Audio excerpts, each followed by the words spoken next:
네, 안녕하십니까. 오늘도 일상기도회를 통해서 하나님의 말씀을 나누기 원합니다. 우리가 오늘 함께 살펴볼 본문은 창세기 32장 1절에서 21절까지의 본문입니다.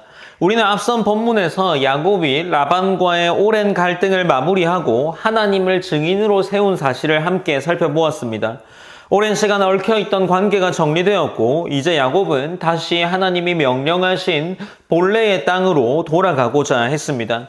그러나 이 돌아가는 길에 또 다른 문제가 생기게 되는데 그것이 오늘 본문에 기록된 내용입니다. 그 문제는 바로 자신의 형 에서와의 만남이었습니다. 오늘 본문은 그 만남을 두고 야곱이 어떤 상태로 또 어떤 반응을 보이는지를 보여주는 장면이라고 할 수 있습니다. 본문 32장 1절부터 2절까지 이 두 절 말씀에는 야곱이 길을 가는데 하나님의 사자들을 만나게 됩니다. 야곱은 그 장면 속에서 이 하나님의 사자들, 곧 이것은 하나님의 군대라고 말하면서 그곳의 이름을 마하나임이라고 부릅니다. 이 장면은 야곱이 혼자 길을 가는 것이 아니라 하나님의 군대가 함께 하고 계신다는 사실을 보여주는 거죠.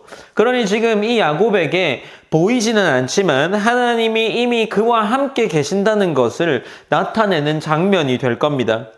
이제 3절에서 5절 말씀에 보면 야곱은 형 에서에게 사자를 보내고 있습니다. 본문 32장 3절에 보면 야곱이 세일 땅 에돔 들에 있는 형 에서에게로 자기보다 앞서 사자들을 보내며 라고 기록을 하고 있는 거죠. 그러니까 지금 이제 이 형 에서를 만나기 위한 준비를 하고 있습니다. 여기서 이 3절로 5절 말씀해 보면 이 야곱은 자신을 주의 종 야곱이라고 낮추고 표현하면서 에서를 내 주라고 표현하고 있습니다. 또한 자신의 상황과 소유를 자세히 설명하고 있죠. 이 표현은 인사 이상의 의미를 가지게 될 겁니다. 형과의 관계 속에서 조심스럽고 낮아진 태도로 접근하고 있는 거죠. 그래서 이 야곱의 말을 보면 5절에 기록되어 있기를 내게 소와 나귀와 양떼와 노비가 있으므로 사람을 보내어 내 주께 알리고 내 주께 은혜 받기를 원하나이다 하라 하였더니 라고 기록하면서 이 자신의 종들에게 이야기하고 있는 거죠. 이제 6절에서 사자들이 돌아와서 말을 하고 있습니다. 본문 6절에 보면 사자들이 야곱에게 돌아와 이르되 우리가 주인의 형 에서에게 이른즉 그가 400명을 거느리고 주인을 만나려고 오더이다 라고 기록을 하고 있습니다. 이 400명을 거느리고 온다라는 것은 야곱에게 큰 두려움이 될 겁니다. 그래서 7절 본문에 보면 야곱이 심히 두렵고 답답하여 라고 기록을 하고 있는데 여기에서 두렵다, 답답하다 라는 것이 어떤 의미이겠습니까? 야곱 지금 자신의 삶이 생존의 위협이 되어 있다라는 겁니다. 과거의 속임으로 인한 시작된 문제가 이제 야곱에게 현실적인 문제로 다가오게 된 거죠.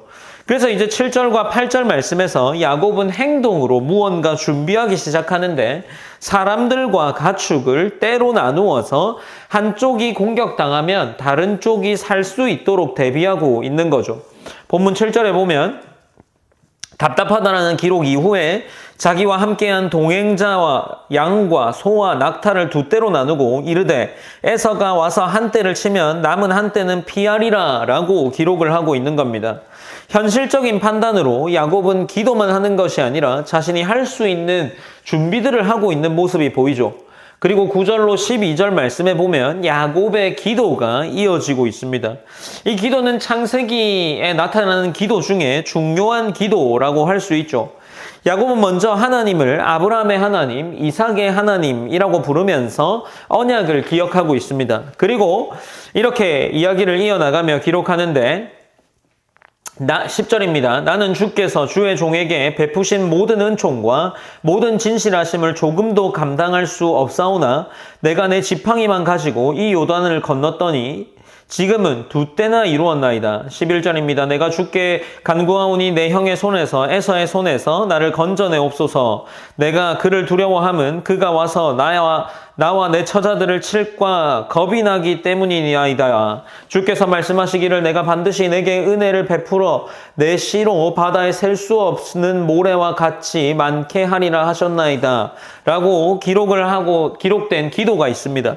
이 야곱의 기도를 보면 과거에는 자신의 방법으로 무언가 속여서 얻으려고 했던 사람이 이제는 하나님의 은혜를 인정하고 그분의 언약을 붙잡고 그 언약의 내용을 기준으로 기도하고 있는 겁니다. 그의 기도는 형의 손에서 자신을 건져 달라는 간구였죠. 이 가운데 이 야곱이 하는 기도에 언약이 있다라는 것을 우리는 살펴볼 수 있습니다. 그리고 13절로 21절 말씀에 다시 행동이 이어지며 나오는데 야곱은 자신의 소유 중 일부를 골라서 예물로 준비하여 형에게 보냅니다. 여러 무리로 나누어 보내면서 각각 간격을 두어 보내고 자신의 형의 마음을 풀고자 노력하죠. 내가 예물로 형의 마음을 풀고 그 후에 보리라 라는 표현에서 야곱의 의도가 분명히 드러나 있습니다. 여전히 인간적인 방법을 통해 상황을 완화하려는 시도가 있는 거죠.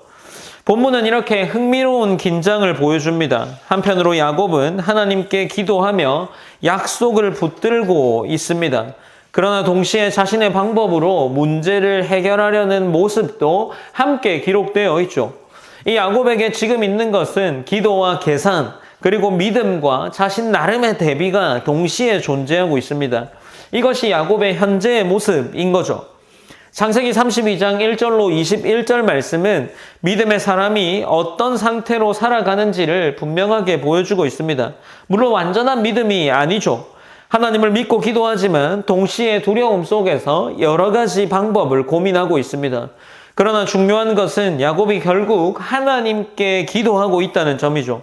그리고 그 기도의 중심에는 하나님의 약속이 있습니다. 이 본문은 우리에게도 동일하게 물어볼 겁니다. 우리는 문제 앞에서 무엇을 먼저 붙들고 가장 확신하고 믿음으로 의지하고 있는 것이 무엇이냐라는 질문이죠. 우리는 여전히 우리의 방법을 고민하고 생각합니다.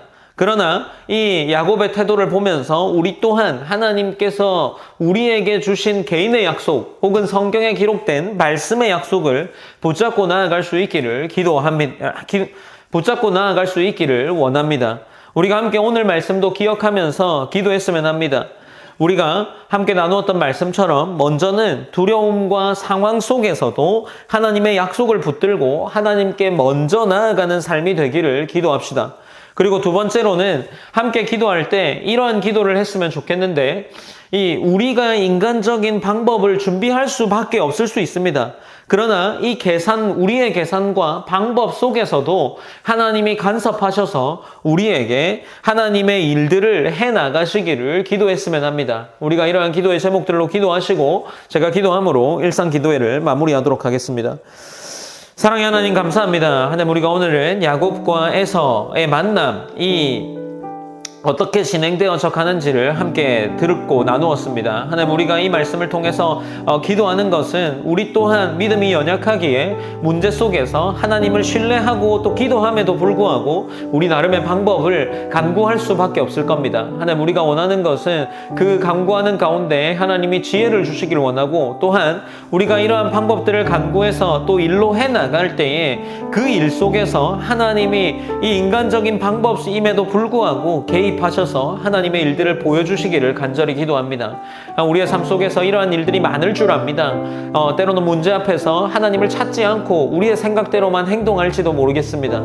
그러나 이러한 모든 방법 가운데에도 또 교회를 이끌어가는 이 모든 방법 가운데에도 우리의 생각 가운데 하나님께서 일하심이 드러날 수 있도록 기도하며 나아갑니다.